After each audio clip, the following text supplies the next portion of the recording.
Hi, this is my review of the Dogman with sword and pistol that comes in the Witchlands Dogmen line for the Flintloque Napoleonic Fantasy Wargame. I'm also going to talk about strategies and tactics when using this particular Dogman. Now, let's talk about the quality of the miniature. Here you can see the miniature without paint. It is a white metal miniature, very high quality. The details are not lost during the casting process, and you require very little cleanup or some small fixes. Concerning the cleanup of the miniature, I only found a very small mold line that I easily removed with my modeling knife, and I also had to fix a bit of the sword. It was a slightly bent, but that was about it. Now I'm going to show you some images of the miniature as presented in alternative Armies website, and I'm going to show you how I painted the miniature. As you can see, the miniature is quite beautiful. The miniature stands out when compared to the other Dogmen in the Witchlands Dogmen line. It has that aura of authority. This is a great miniature to use as a section leader or a second in command. The uniform looks quite neat and distinguished despite the mud that covers the lower part of the coat. The sword looks great, and the pistol, the position or stance of the miniature shows how it's ready for battle. Overall, a great quality, and it's a very charismatic miniature. I especially like how the eyes look somewhat mysterious under the hat. I also really like the details of the breastplate. Now let's talk strategy. Dogmen are some of the most affordable when it comes to points matches in Flintloque. You can have a lot more Dogmen miniatures when compared to, for example, large werewolves or ogres. But as you would expect, they are not the best combatants. They are not as fast as, for example, the elves. And they are not as burly, of course, as ogres. So you have to keep that in mind. Dogmen win battles by overwhelming their opponents. They are heavily based on numbers. So I highly recommend that if you decide to take this miniature as a section leader, or even just include it as a second in command or as a normal trooper, you take a lot of Dogmen so that you can qualify for the national characteristic of Dogmatic Pragmatic, which gives you a bonus in initiative roll.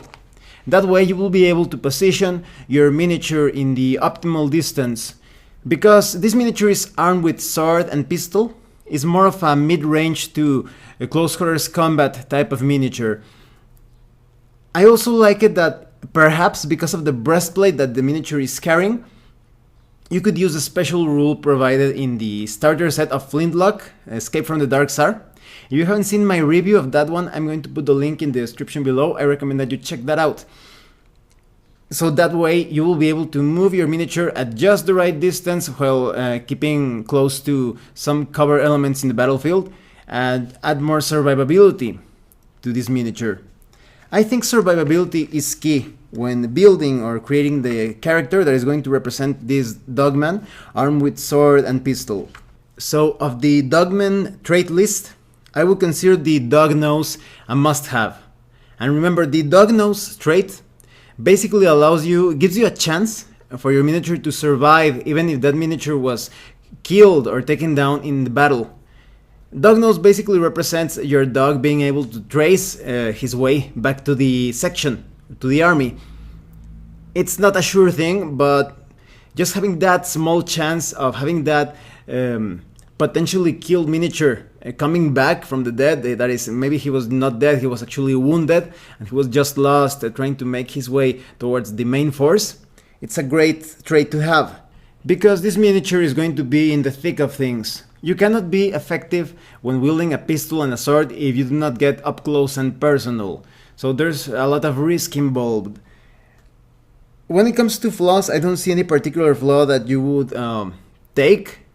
Because flaws, as you may remember from the Flintloque core rule set, and if you haven't seen my review of Death in the Snow, I recommend that you check that out as well. The link is in the description below. The flaws give you points to spend in other things, but you take a disadvantage as compensation.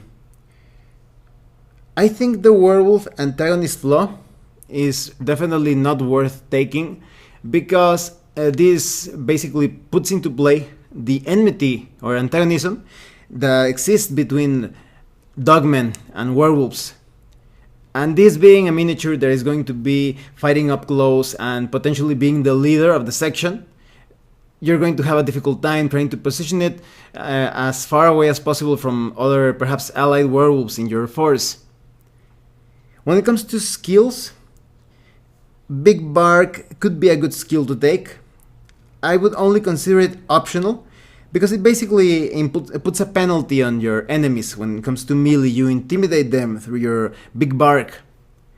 But Flea Collar, I think it's a very interesting skill to take.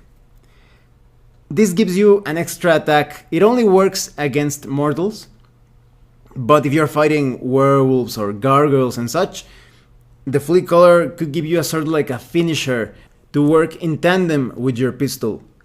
Because the thing about pistols in Flintlock is that at a certain range, they could be effective, but it's not a sure kill. You really need to get up close and personal to deal quite a bit of damage. But it's not a sure thing as well.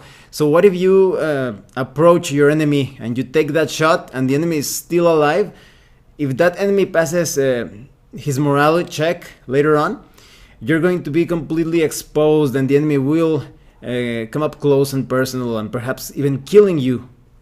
It depends on the type of enemy, of course, but with Flea Collar, maybe you take a shot, and because of the extra attack that Flea Collar provides, that could finish the enemy off. Or maybe you took the attack with the Flea Collar first, and the pistol, it basically doesn't matter. And in the traits question, I already covered Dog Nose, but Boneyard is an interesting trait to take. I would only consider it optional, because it's highly situational. If you're facing undead, sure, it's going to be useful, but you really need to be quite close to your opponent to use it. It's highly risky, considering some of the tactics that I'm going to talk about in a few minutes. So Boneyard, I will only consider it optional, and perhaps if you are using the special Kuras rule from the rule set of Escape from the Dark Czar, because otherwise you're going to be focusing too much on melee, and even though you have your sword that is one of the best melee weapons in the game, it doesn't compare to, for example, the halberd. So I will only consider the Boneyard optional and highly situational. You could say the same thing of the Flea Collar, because there are going to be mortal opponents, but I think it gives you that advantage of keeping your range and not being too exposed to a counter attack. Now let's talk about tactics. The best way to position this miniature is at the back of the force, waiting for that opportunity or chance to get up close and personal and strike, either using your pistol or your sword. You could take some shots from afar, but they are probably only going to wound your opponent or cause a bit of chaos. Do not expect to get a kill shot every round. The best way to effectively use this miniature, in my opinion, is to keep it close to another short range type of combatant. Perhaps you have another Dogman or any other of the Flintlock races that is part of your force, to help you finish off those opponents that were just wounded because of your pistol shot, or to support you if you decided to go into melee.